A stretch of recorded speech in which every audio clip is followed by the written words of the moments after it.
জেলখানার বড় গেট দিয়ে ঢুকলাম ভিতরে, ঢোকা মাত্রই দেখি এক মুরব্বী, তার 32টা দাঁতই নাই, বুড়া মানুষ, সাদা দাড়ি, চামড়াগুলো কুচকে গেছে, আমার দিকে তাকায়া ভাঙ্গা মুখে, দাঁত ছাড়া মুখে সালাম দিলেন লম্বা করে, আসসালামু আলাইকুম। সালাম দিলেন, আমি উত্তর নিলাম। সালাম দিই বলতেছে, হুজুর আপনি জেলখানায় ঢুকছেন। আমি খুব খুশি হলাম। তো বললাম যে আপনি খুশি হলেন কেন? জেলে ঢুকলে কেউ খুশি হয়? হুজুর মাহফিলে যাই, অনেক দূর থেকে ওয়াজ শুনি, কিন্তু এত চেষ্টা করি আপনার সঙ্গে মুসাফা করব, কাছে যাব, চান্সই পাই নাই হুজুর, বহু চেষ্টা করছে। আজকে কত সুন্দর আপনি আমার সামনে ধরা দিলেন, আল্লাহ কি সুন্দর করে কেস মধ্যে জুটাই দিছে হুজুর, দোয়া করি আপনি জেলখানায় থাকেন। তো উনি মানে রসিক মানুষ, ছোটকাটা মানুষ। এরপর আমি তাকে বললাম, চাচা আপনি জেলখানায় কেন? এই শীতকালে নাতিপুতি থুয়া জেলখানায় আসছেন কেন? ওকে বলে, বাবাজি বোমা হামলা, বোমা হামলা, মানে ওনার নামে বোমার মামলা দিচ্ছে। 80 বছরের বুড়ার নামে যদি বোমার মামলা দিয়ে দেয়, বলেন তো উনি বোমা মারতে গিয়ে লক্ষ্যে যাবে না তার মাথায় পড়বে? এগুলোই করেছে ওরা, বহু কিছু করেছে। অবশ্যই তাদেরকে এটার প্রায়শ্চিত্ত ভোগ করতেই হবে, ঠিক কিনা? রিমান্ডে নিয়েছে স্বামীকে, স্বামীকে রিমান্ডে নেওয়ার পর অসহায় স্ত্রী থানায় এসেছেন, স্ত্রীকে ধর্ষণ করা হয়েছে। আবার বলে বন্দি রাখা আসামির বউরা জায়েজ, এইরকম করে কথা বলে, এরকম অমানবিক পাশবিক আচরণগুলো করেছে প্রশাসনের কিছু বসে থাকা কিছু লম্পট সন্ত্রাসীরা। এদেরকে চিহ্নিত করার দরকার আছে না নাই? আয়না ঘরে থাকা দুজন ব্যক্তি, ব্যারিস্টার আরমান এবং ব্রিগেডিয়ার আব্দুল্লাহ ইলামান আজমি, দুজনকে আমি আয়না ঘর থেকে বের হওয়ার 3 দিন পরে আমি তাদের দুজনকে হসপিটালে দেখতে গিয়েছিলাম। প্রায় 2 ঘন্টা কথা বলেছি।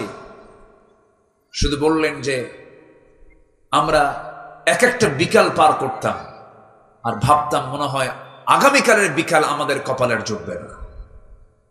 এইরকম করে কেটেছে তাদের 8 থেকে 10টা বছর। এটার নামে কি স্বাধীনতা? না। কেন কেন এগুলো হবে? এই আচরণগুলো কেন হবে? কি জন্য হবে? শুধুমাত্র একটাই কারণ, সেটা হলো ক্ষমতাকে কুক্ষিগত করে রাখার জন্য। শুধু ক্ষমতায় টিকে থাকার জন্য এগুলো করা হয়েছে। অপরাধ যেই করুক না কেন, সে অপরাধের কোনো শাস্তি, সেই অপরাধের শাস্তি ছাড়া কোনো ক্ষমা হতে পারে না। আপনি ক্ষমা করবেন, সেই বিষয়ে ক্ষমা করতে পারেন যেটা মাফযোগ্য, ক্ষমাযোগ্য অপরাধকে আপনি ক্ষমা করতে পারেন। খুনের কোনো ক্ষমা নাই, খুনের কোনো ক্ষমা নাই। একটু আমার দিকে কান লাগান, কষ্ট পাচ্ছেন মনে হয় আপনারা। আমার ভাইয়েরা, আখিরাতকে আমরা সাজাবো। আল্লাহ রাব্বুল আলামিন বলেন, আমার আরশ আজিমের নিচে আমি 7 শ্রেণীকে জায়গা দিয়ে দেব। নাম্বার 1 হলো যারা ন্যায় বিচারপতি, তাদেরকে জায়গা দেব। নাম্বার 2 হলো রাজুলুন কলবুহু মুআল্লাকুম বিল মাসাজিদ, যার দিলটা সর্বক্ষণ মসজিদের সঙ্গে লটকানো থাকে। আজান হওয়ার সঙ্গে সঙ্গে ছটফট শুরু করে, আমি নামাজটা পড়বো কখন, নামাজটা আদায় করব কখন। যার দিলটা সর্বক্ষণ খোকসার মসজিদ, কুমারখালীর মসজিদ, মজমপুরের মসজিদ, এরকম করে বিভিন্ন জায়গায় যখন যেখানে যাবে, কোর্টের মসজিদ, অফিসের মসজিদ, সব জায়গায় তার মসজিদের সঙ্গে দিলটা লটকানো থাকে। আল্লাহ রাব্বুল আলামিন বলেন, দিলটা মসজিদে লটকানো থাকা ব্যক্তিকে আমি আল্লাহ আমার আরশ আজিমের মেহমান বানায় নেব, ছায়ার মেহমান বানায় নেব। নাম্বার 1 আমরা শুনলাম ন্যায় বিচারপতি। নাম্বার 2 আমরা শুনলাম নামাজি ব্যক্তি। নাম্বার 3 হলো ওই সমস্ত বান্দাগুলোকে যার জিকির, যে আল্লাহর নামের জিকির করতে করতে তার ফাফাদাত আইনাহু, তার চক্ষু বেয়ে টপ টপ করে পানি পড়ে। যার চোখ দিয়ে আল্লাহর ভয়ে পানি পড়বে, আল্লাহ রাব্বুল আলামিন তাকে আরশ আজিমের ছায়ায় জায়গা দিয়ে দিবেন। নাম্বার 4 হলো ওই সমস্ত বান্দাকে আল্লাহ রাব্বুল আলামিন আরশ আজিমের ছায়ায় জায়গা দিবেন যে সমস্ত বান্দাগুলোর সামনে সুন্দরী রূপবতী সম্ভ্রান্ত পরিবারের মেয়ে প্রেমের প্রস্তাব দিয়ে ফেললো, তার চরিত্র নষ্ট করার জন্য বারবার প্রস্তাব দিল। সেই সময় যে যুবকটা বলবে, ইন্নী আখাফুল্লাহ, আমি আল্লাহকে ভয় করি, ওই বান্দাকে আমার আল্লাহ তাআলা আরশ আজিমের ছায়ার মেহমান বানায় নেবেন। জোরে বলি সুবহানাল্লাহ। আরেক বান্দাকে আল্লাহ তাআলা আরশ আজিমের ছায়ায় জায়গা দিবেন, যে বান্দা ডান হাতে দান করেছে বাম হাত জানে না, বাম হাতে দান করেছে ডান হাত জানে না। মা তুনফিকু বিয়ামিনি, ডান হাত দিলে পরে বাম হাত বুঝে না, বাম হাত দিলে পরে ডান হাত জানে না, সে গোপনে গোপনে দান করেছে। এই সমস্ত বান্দাগুলোকে আমার আল্লাহ অফার দিয়েছেন, বান্দাগুলো জেনে রেখে দিও, এই সমস্ত গুণ অর্জন করে আসবে, আমি আল্লাহ নিজেই তোমাকে স্পেশাল ফ্লাইটে করে আমার আরশ আজিমের ছায়া আমি তোমাকে জায়গা দিয়ে দেব। সবাই কি জায়গা নিতে রাজি আছেন ভাই? সবাই কি জায়গা নিতে রাজি আছেন? আমরা প্রস্তুতি নেব, আমরা দুনিয়ার না আখিরাতের। আসতে বলবেন না কার? আখিরাতের। 15টা পয়েন্টের মধ্যে 1 নম্বর পয়েন্ট চলছে, আমরা ঈমান আনবো আল্লাহর উপরে, নবীর উপরে, সন্দেহ নিয়ে না সন্দেহ ছাড়া, সন্দেহ নিয়ে না সন্দেহ ছাড়া।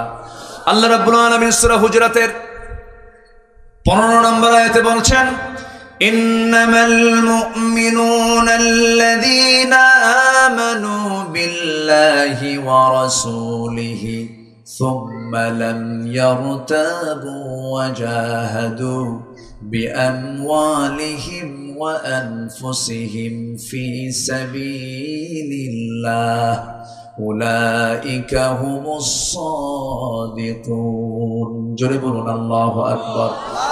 প্রকৃত মুমিন তো তারাই যারা আল্লাহর উপর ঈমান আনবে, নবীর উপর ঈমান আনবে, সুম্মা লাম ইয়ারতাবু, যারা সন্দেহ করবে না, যারা সংশয় আনবে না। আল্লাহর প্রতি ঈমান আনতে নিয়ে কোনো সংশয় আনা যাবে না। সংশয় তখনই থাকবে না বান্দার ভিতরে যখন বান্দার দিলের মধ্যে কোরআনটা ঢুকে যাবে। আপনি কি জানেন, কোরআন যত আপনি বেশি জানবেন আল্লাহর প্রতি আকর্ষণ আপনার তত বেড়ে যাবে। এই জন্য আমরা কোরআনটাকে পড়বো বেশি বেশি, কোরআনটা শুনবো বেশি বেশি, গান শুনবো। গান শুনবে, এটা কি কথা কয় কোন তো? ও না, আমি এই হিকমত বলতে বলিনি। বাজে করো সিনেমা গানে যাওয়া যাবে, আসতে যাওয়া যাবে। আল্লাহর ভয়টা আনতে হবে, আল্লাহর প্রতি বিশ্বাস টানতে হবে, ইমানটা মজবুত করতে হবে। আমার বন্ধুগণ, মানুষ ভালো হবে কারো ভয় নয়, একমাত্র কার ভয়ে? এই জাতিকে সবার আগে দিতে হবে প্রশাসনের ভয় না আল্লাহর ভয়। আজ তোমার প্রশাসনের ভয় না আল্লাহর ভয়, আল্লাহর ভয় ঢুকায় দিতে হবে। তাহলে আসামি ধরার জন্য পুলিশ লাগবে না, আসামি নিজেই হাজির হয়ে যাবে। সুবহানাল্লাহ বলবেন না? ছোট্ট একটা ইতিহাস মনে পড়লো, বলবো। একজন মহিলা সাহাবী, অনেক মা বোন মাহফিলে আসছেন। এক মহিলা সাহাবী বিবাহিতা নারী ছিলেন, ওয়াসওয়াসায় পড়ে জিনার মতো বড় একটা পাপে জড়িয়ে পড়েছেন।